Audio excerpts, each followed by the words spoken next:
I'll start when you look at me. Yeah, I looked at you. All right, everybody. Hello, everybody, and welcome to Geopolitics in Conflict show. Coming live to you from Ukraine's neighboring country of Poland. Yes, that's where we are. That's the surprise we told them last time. So this is the first surprise. We might have another one down the road. So anyway, how are you? I'm very excited to be here. I know, by the way, we need to let our viewers know that the whole crew is here. The whole crew is here. Just for you to yes. know. And by the way, straightforward, we are funding our own trip. Absolutely, paying for yes. it. No, just to put this on record, because there were some comments, well, who's paying for the trip for them? Oh man, I wish it was somebody. Yeah, we don't have that, so just to get to. Well, and guys, if you do want to support us, because it's Well, true, we don't have big backers. No, we don't. The people that you see that are our sponsors, we're really very happy and grateful for them, because we do fund our own show. This is just us. We're real people. And if you guys do want to support us, we have a locals. So check us out on locals. It's, I think, geopolitics.locals.com. If you guys do want to support us. Yeah, well, that would be great. So anyway, but yes, if you notice, this is not our normal this is not our studio. No, this is an Airbnb. So anyway, we have a great topic. As a matter of fact, just to let our viewers know, we got 3 other topics in line for Sunday. We're not gonna spoil the surprise. Okay, we're not gonna spoil the surprise. No. But there are good topics that you guys need to know. So today, what are we gonna be covering today?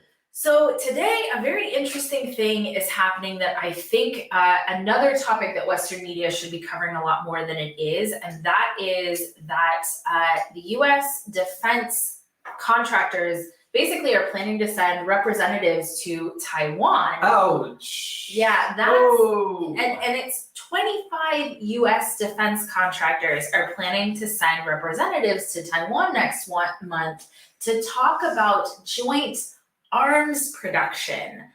That's not really a great sign if we're looking to have peace with China. Yeah. Now you know why it was a leak of the classified document from the Pentagon. I think, as one who worked in Washington, I dealt with the intelligence community. Yeah. Back then and so forth. I think the purpose of the leak was to prepare the American people for the upcoming crash when it comes down to China, the upcoming crash when it comes down to Ukraine, meaning those issues gonna hit us very hard, and American people will have to. Somehow the government doesn't know how to prepare. Yeah. This is one way of doing it. Leak that information, even though, as one who worked inside, there is no way a 21-year-old would have access to this, even above top secret level. So your description as far as Taiwan makes perfect sense. And this is why we decided to truly address this issue. Like I said, we have 2 other topics, both urgent as well, but this one all of them are important. But in this one, we're going to detail why that is, what to expect, and what is the big picture out of all this. Exactly. And it's exactly what you're talking about, David, where it's the big picture, and we're looking at these things starting to stack. Oh, yeah. It's one thing, and then the next thing, and then the next thing. And so it may not be every single thing at once. We've had these things start to stack now. And it's very interesting because, when we go into conflicts, there's always a narrative around why we're doing it.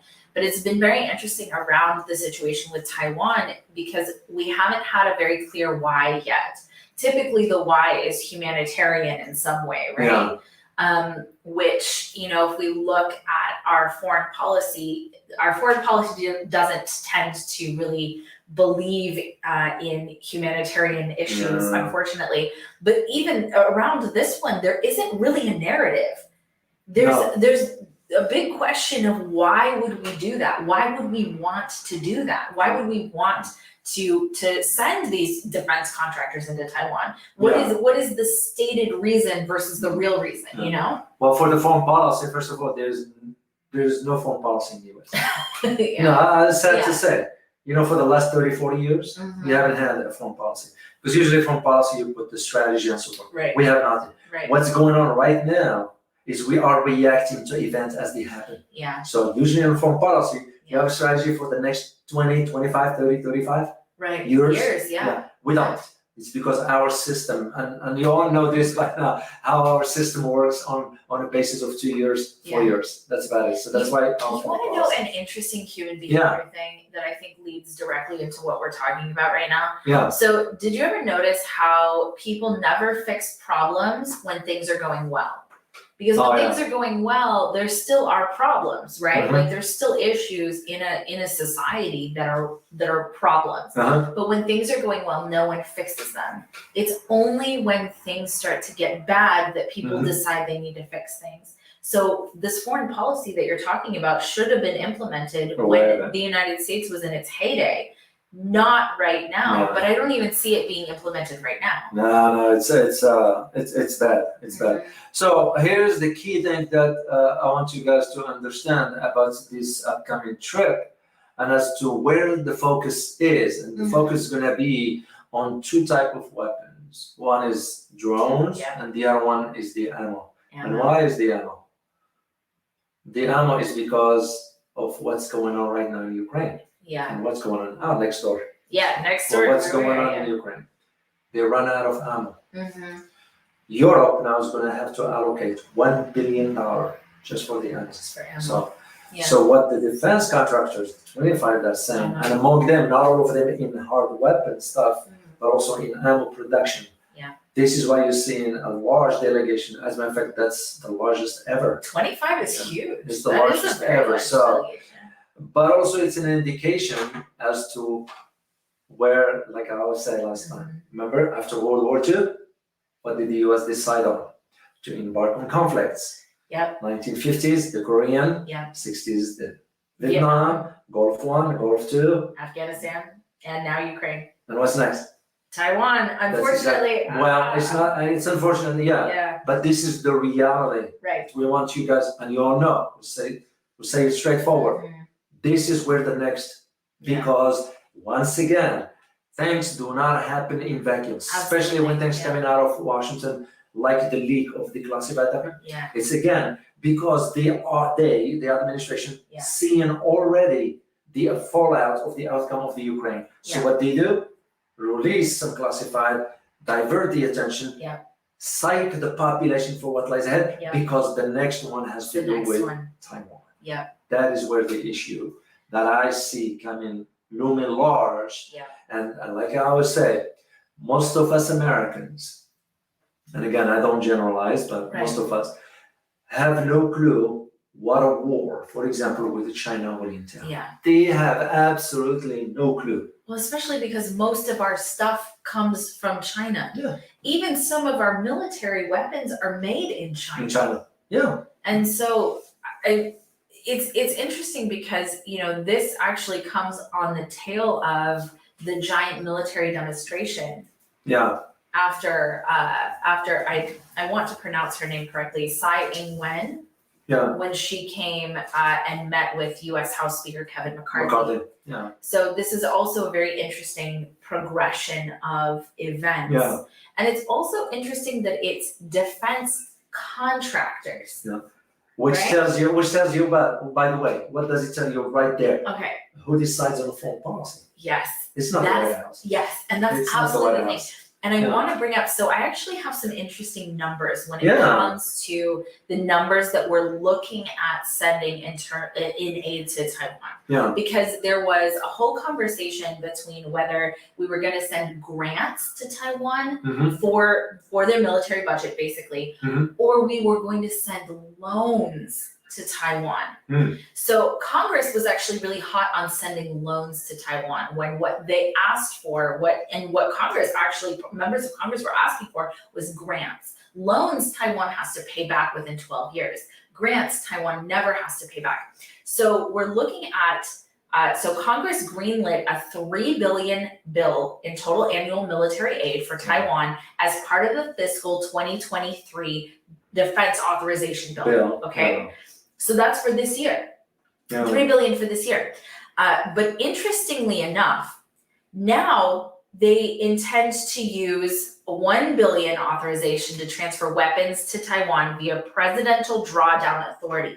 Presidential Drawdown Authority is the same thing that's being used in Ukraine. Now, Wow. that's interesting because a lot of people, it's not just us, anybody who's really paying attention is making parallels between Ukraine and Taiwan. And now we're seeing a very similar parallel in the presidential drawdown authority that's being allowed. So you can send a certain amount of money via the Biden administration can send, I think it's 1 billion. Actually, it's 1 billion. Yeah. That's the one that I'm aware of. Exactly. In addition to the $619 million that was just authorized in March. Yes. It was just last month. So. Which is huge. Yes. Yeah. Well, here's the question that I'm wondering: do Taiwanese asking themselves, "Are we next? Is Taiwan going to turn to be next Ukraine?" Because to me, when you look at those are telltale signs. Yeah. That you see the writing on the wall. Yeah. All of a sudden, you send in a large defense contractor delegation to Taiwan right after the visit of Tsai or crossover she was passing through to Latin America. But it becomes the question of, and again, as geopolitical analyst, you have to think about all the possibilities. What if? Right. And this to me screams loud that maybe Taiwanese are now wondering, okay, are we next? Yeah. And that becomes very crucial. And what we're gonna be looking for, two things. Mm-hmm. One in the United States and one in Taiwan. Yeah. And what they do both have in common? Presidential elections. Yeah. In both locations. Yeah. It makes you just now wonder. Mm-hmm. Because this is the same. And I tie it again to what just happened with this leak of documents. You know why the leak is because who's benefiting from it? Right. When you look at who's conducting the investigation, it's not the Department of Defense. It's the Department of Justice. Yeah. Oh, wait a minute. Yeah. Justice, DOD classified. Yeah. What is the link there? It's because the Department of Justice can form the narrative. Yeah. So, of course, it begs the question: was the president aware of it or not to begin with? Right. He might have forgotten, poor guy.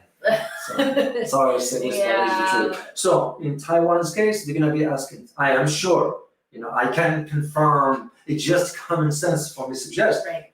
Taiwanese people inside Taiwan are asking the question: are we next? Yeah. Because the indications here.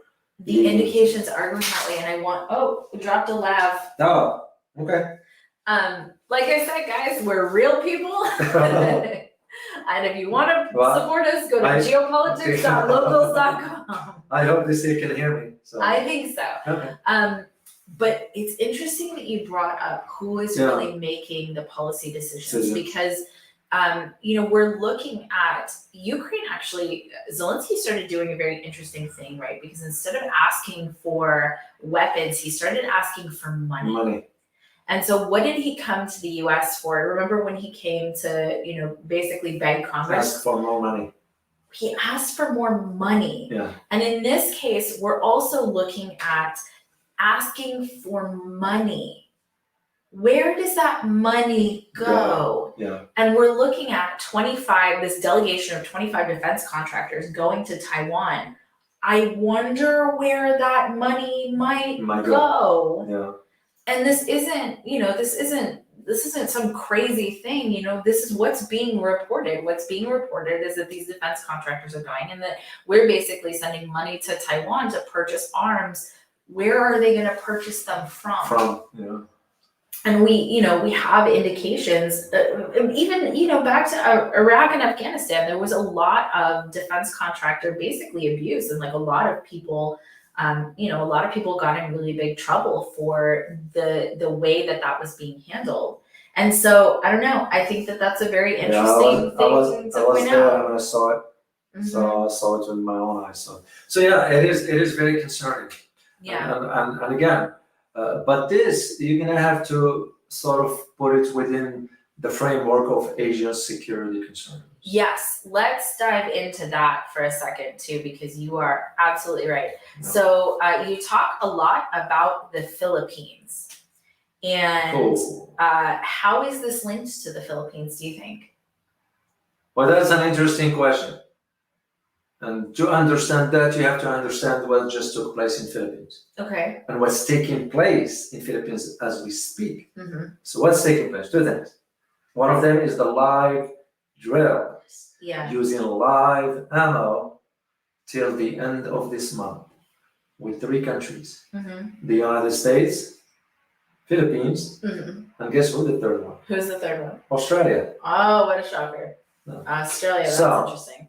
Why is this important within this context? Yeah. It's because, and the second aspect also has to do with the Marcos Jr. government granting 4 more bases to the United States. Right. So you put the 2 and 2 together, Mm-hmm. and you figure this can't be random. Yeah. There is no way. No, there's no way. There is no way. No way. So if you are the government, having to send 25 defense contractors to Taiwan, okay? Then the weapons has already been approved for Philippines. Yeah. With the additional 4 bases. Because what those 4 bases gonna be for? Do you think they're gonna store food in them? No. No. They're gonna be advanced systems placed on Philippine territory. Yeah. That begs the question. What prompted Marcos Jr. to reverse course and sell out his people? That's a great because question. That's exactly what he ended up doing. Yeah. Selling out the Filipino people. Yeah. That's exactly what it is. Now, I did find out 2 things. Okay. One has to do with the frozen assets in the US that belongs to the Marcos family. Okay. And if you only know the history how of much that's another assets they've topic. got. Maybe we need to do a live on that one soon. That has to do with that. The second one has to do with who really make the decisions in Philippines. That's a great question. Because it's not Marcos Jr. Yeah. It's the military. Yeah. The military has close ties to the defense contractors in the US. So now you put this, what's taking place in Philippines, you look what's going to be taking place in Taiwan, and you get the full picture. Yeah. This is the way I see it. Yeah. It's because if all this is aimed at countering China, as we always claim, and this is again why that lake of that classified came in. You're gonna have to prepare the population for what lies ahead. Because what the administration, our administration, is thinking in terms of within the time frame of 2 years, you have to have the conflict set. Yeah. Which means what? The 2-year time frame, Yeah. the conflict in Ukraine will end. You start the new one. The new conflict. Well, because that sort of has ended up being the foreign policy, right? The foreign policy has ended up being that we always have to be in a conflict. Much to, the people, I also want to make it clear, I think most people in the United States, I can't speak for everybody, but for the majority of people want peace. The majority of people don't want constant wars. And so, that's not the policy of the people, just to be clear. I think there's always a separation between the government and its people. So I want to make that really clear because, a lot of people don't really understand that the American public, number one, is mostly kept in the dark and doesn't understand what's going on, and is very, very distracted. So, well, that's why we have what we have exactly. here. That's why we're doing The whole this. purpose is to really raise awareness for people to understand. This is why I usually lash out at nonsense when I see nonsense comments, because I just have no tolerance for it. Right. I can't pretend. Right. I am what you see. And I guess you figured that out about me by now. But just because, why? Because I get very concerned about the time of our viewers that they are sitting and watching, spending their time. Yeah. And if we are not to give them something of importance, absolutely, they are wasting their time. Yeah. I don't want anybody to waste my time. Absolutely. So when I see some stupid comments, I just lash out at the person. Yeah. That's the way it is. But well, and it's important to, if we're going to make the world a better place, if the world is going to be a better place, we have to be honest about what's happening, the way that we see it to the best of our ability. And that's what the community is all about. Absolutely. I mean, if you can watch for your other member of the community, then what's the point? Right. I'm not going to tolerate some stupidity because that's an insult to all of them. Absolutely. It's not about me. I care less for me. I've been around long enough to have dealt with hard stuff in my life. Just a few hard things, I'm sure. Yeah. I'm sure. So, but it's because the concern we have for our viewers, and again, because we want to ensure that the information we share is of value, Yeah, and we're not gonna allow anybody to mess around with it. absolutely. So, I'm gonna plug Go ahead. our newsletter, guys. We have a Oh, newsletter. It's absolutely free. Go to geopoliticsinconflict.com and you can sign up for the newsletter. We pull the top stories of the week that the Western media really isn't covering or isn't covering the way that they should. So it's called the No BS newsletter. So if you guys want to check it out, it's geopoliticsinconflict.com and it's absolutely free. I wanna say thank you to See it. Tom Putra. Thank you for super. Did you know Taputra was watching the other live stream? Oh, I didn't know So that. thank you so much, Taputra. Appreciate it. And I think we have another one up here too. I got it. You got Raphael. Oh, thank you, Raphael. it. Raphael, Very much appreciated. our man. Thank you so much, Raphael. We truly appreciate it. So, and just for those who might just be joining us now, that we are coming live to you from Ukraine's neighboring country of Poland. That's where we are. Now, there are the question whether we will cross, we don't know yet at this point, and we will decide on that in the next few days as it comes. So for now, we are here, and we will be talking about this as we move forward. But right now, we're talking about Taiwan. So, so as I said, that's one of the first question about the Philippines. Then there's the second one. The question is, how will ASEAN react to this? Well, that is very crucial. Why ASEAN? Because Philippines is a member of ASEAN. Yeah. Now you get the concern that the ASEAN nations, do you know that they are non-aligned? Oh, with what's happening? Yeah, they are. Well, no alignment. Non-alignment. In other words, for example, they agreed in their treaty there would be no nuclear weapon. That's one. Yeah. So same thing with non-alignments. Okay. They want to stay neutral. Yeah. But how can you do that now when you have Philippines, which was a founding member back then, remember, leading the charge? Yeah. This is what I believe. Why? And again, like as a geopolitical analyst, you have to think of the angles from where a potential conflict could erupt. Absolutely. These ones could create a fracture inside ASEAN. Yeah. Let alone that ASEAN decided to move away from the US dollar, move away from the Japanese yen, from the British pound, and from the euro. Yeah. On the other hand, Philippines is going the reverse. And I can just see a clash coming down the road. Yeah. And I am sure most ASEAN countries, if not all of them, except Philippines now, that is wishy-washy, they're gonna say, we don't want any involvement whatsoever. Yeah. So, and this is again why I'm putting the question mark on Philippines. What prompted Marcos Jr. to really reverse course? Well, and I think, so there's always the things that people say, the reasons that they say they do things, and then there's the reasons that they actually do it.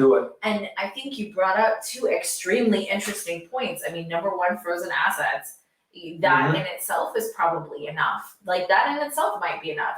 But then the fact that the country is, also run by the military, that could also be it. Yeah. And, we think we have these figureheads. People think that all the time with the United States when you go to other countries, and you guys might think this too, that the president of the United States has all of this power and the president of the United States is the person who dictates absolutely everything. And you think that because that's the person that's been put in front of the camera to tell you what's going on. But that's not the person that's making all of the decisions. That person changes out every 4 to 8 years.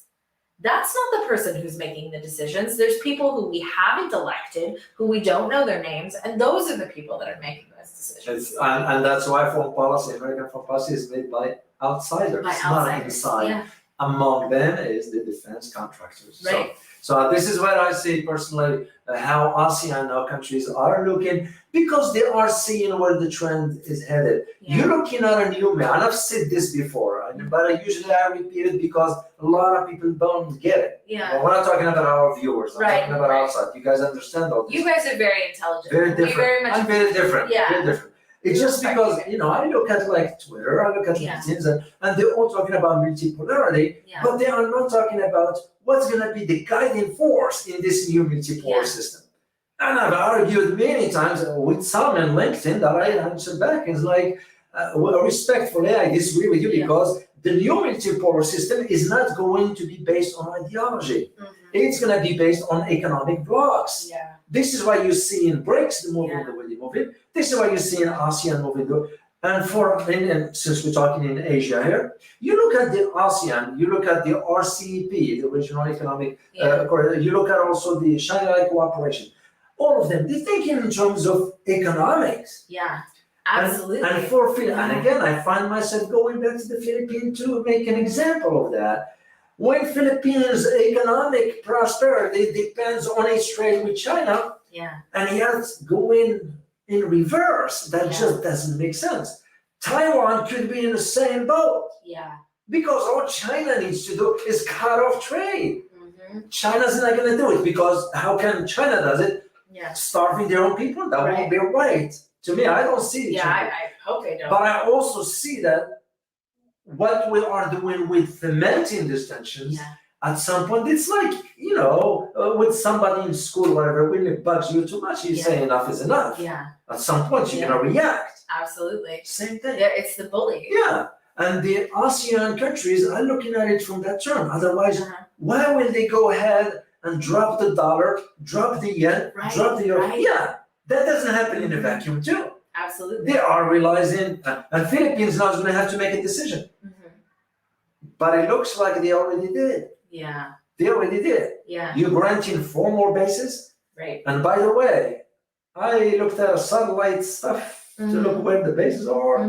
One of them is about 180 miles from Taiwan. Wow, that's a coincidence, I'm sure. Because now, I wish I would have put the image of the satellite, but now you're going to think about, okay, and here is a question for you guys. Feel free to leave an answer on the chat box if you like. If this escalation keeps going, and the US hypothetically will move some advanced system, what do you think is going to happen to Guam? Will China reorient some of its missiles towards Guam? Let us know what you think on the chat box. So, and again, this is where I see ASEAN going into that direction by saying, no. We're going to maintain our neutrality.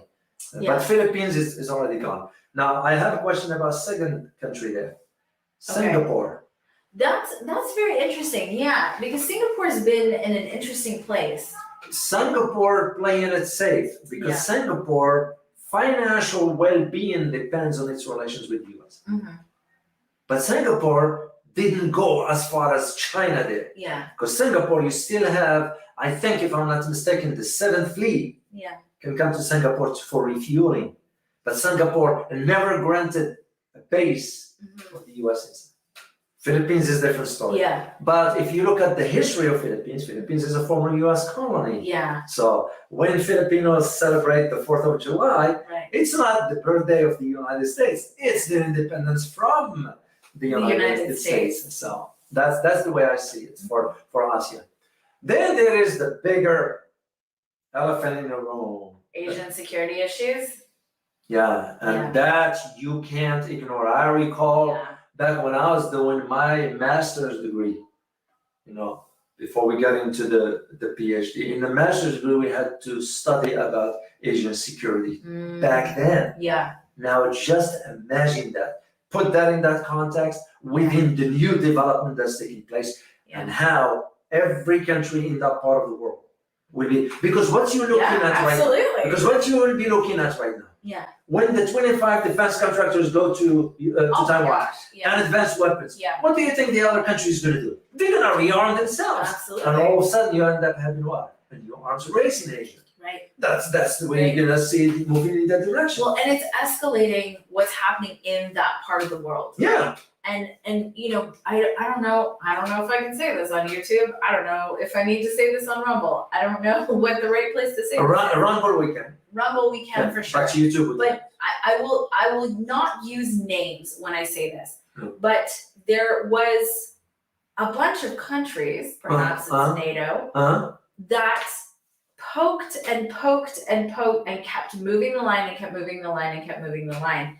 And it's it's interesting and it's challenging because there are a lot of people suffering right now. And there are a lot of people suffering as a result of this. And, it's watching steps. It's watching one step and then the next step and then the next step and the next step. And you're right, there's a lot of energy that's headed towards Asia right now.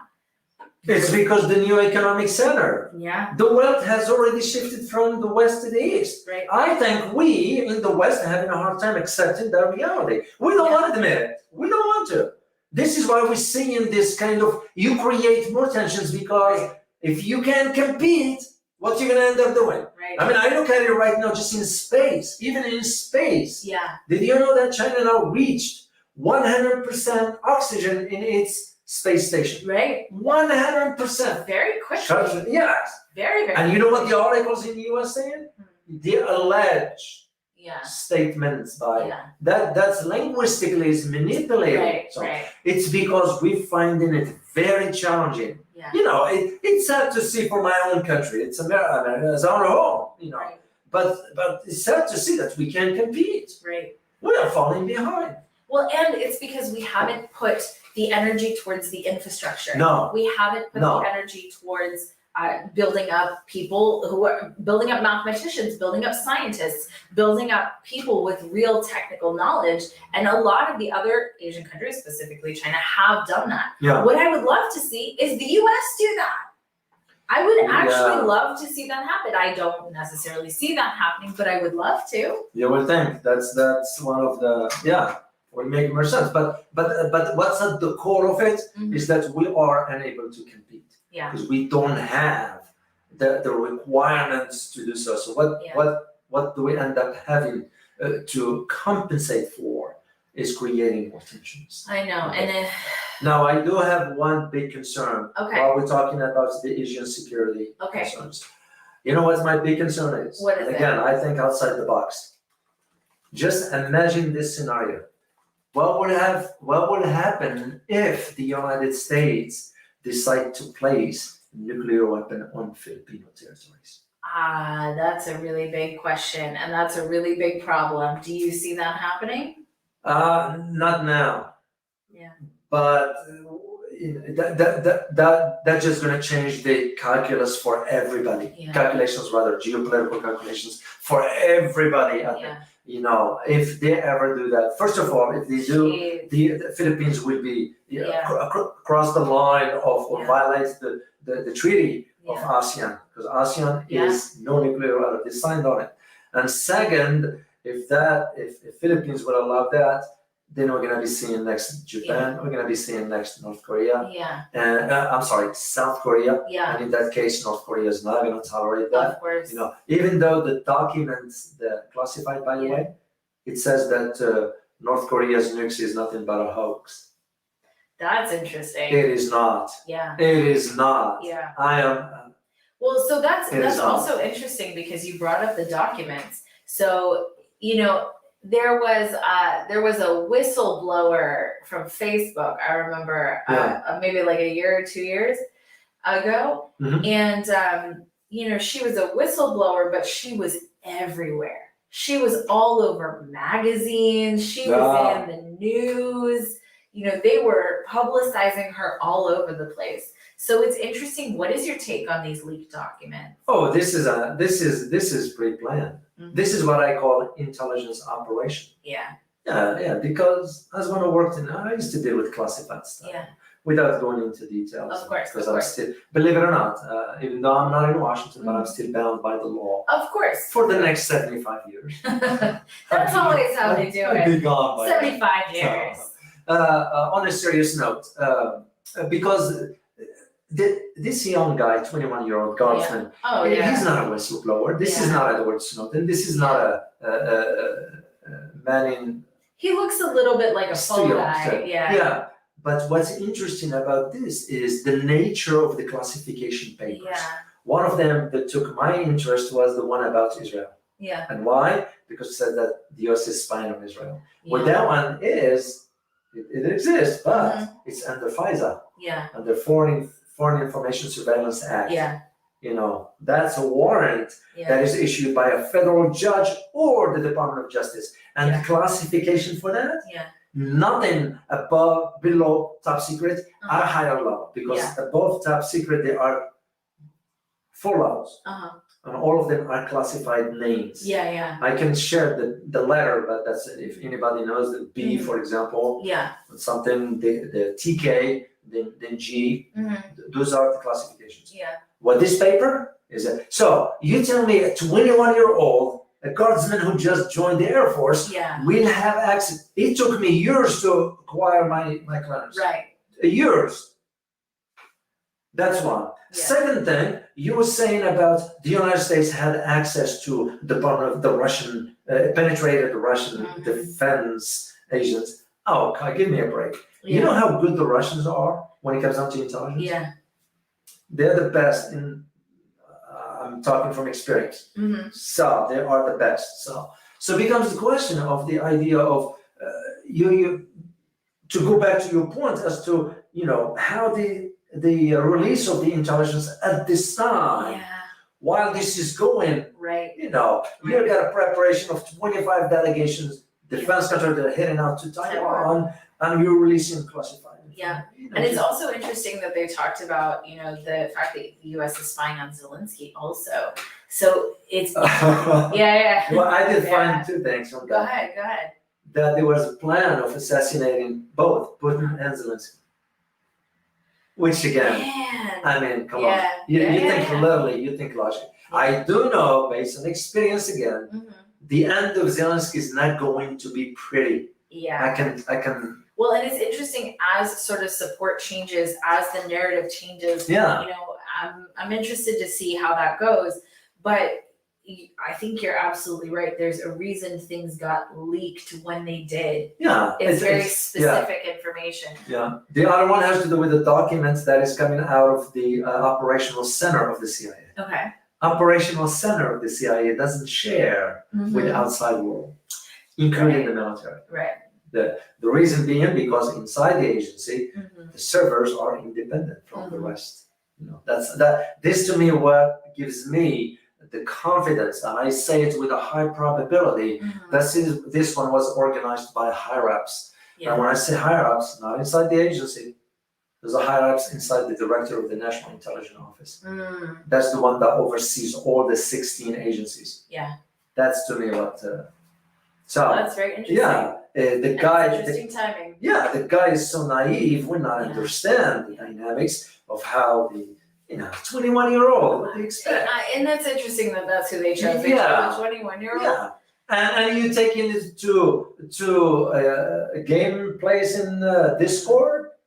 I mean, come on. But the idea of it is that's, and again, you put it within the context of what we are planning on doing in Taiwan, and what do you want the masses to believe and think?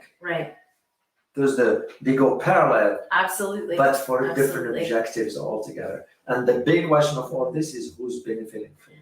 Absolutely. And we have honestly, in its own way, we have kind of an answer to that, right? Because like I said at the beginning of this live stream, it's not who is who's going. Right? Who is the delegation that's going? Is it government? No. It is defense contractors. It is US defense contractors. And it tells you right there who decides on the foreign policy. Is the industrial complex. Military industrial complex that decide on Well, my laptop is about to die. So let's see if there's any quick question, maybe. You're gonna have to, because my laptop is dying. Mine's still surviving a little bit. So, all right. Let me see if there are any questions. Tommy Putra had a question. Tommy Putra, let's all the way up. Let's see if we can Here, if you wanna. Oh, here, I'll do it. Let me see. Mine is touch screen. You can. I know, it's very cool.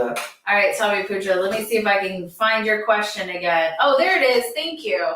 Okay. Question: FBI just arrested the alleged CN police station actors in the U.S., but does not show any proof. Is this manufacturing consent for Taiwan War? It's a good question. You know what this ties to? It ties to the recording that was released by the so-called high school friends or whatever that Yeah. that's the young guy went to school with.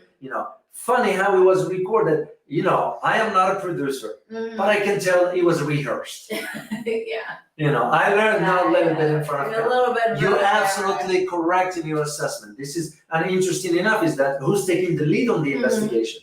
Not the DOD, it's the Department of Justice. Right. You would think the FBI would be taking. Right. No.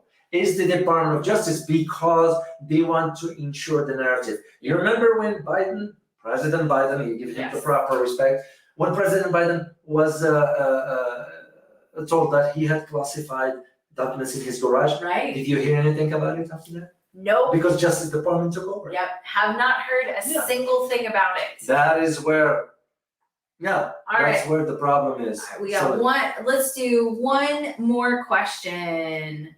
Right here, David. All right, let's see. Orel Vato. I hope I pronounced that right. What are your thoughts about Sergei Lavrov's trip to Brazil? Thanks, David and Ilya. Yeah, that's a big one because that comes on the heels of President Lula's visit to China. Yeah. And what's important about that, what was important? What? Is the statement Lula said.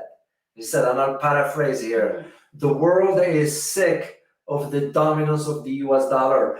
You cannot put a knife to the leader's neck and force them to use the dollar. Yeah. That's basically what. Wow. So Lavrov is going to Brazil also to ensure, because I believe, and I could be wrong, but this is what he said, which by the way, I gotta correct myself. Okay. You were right.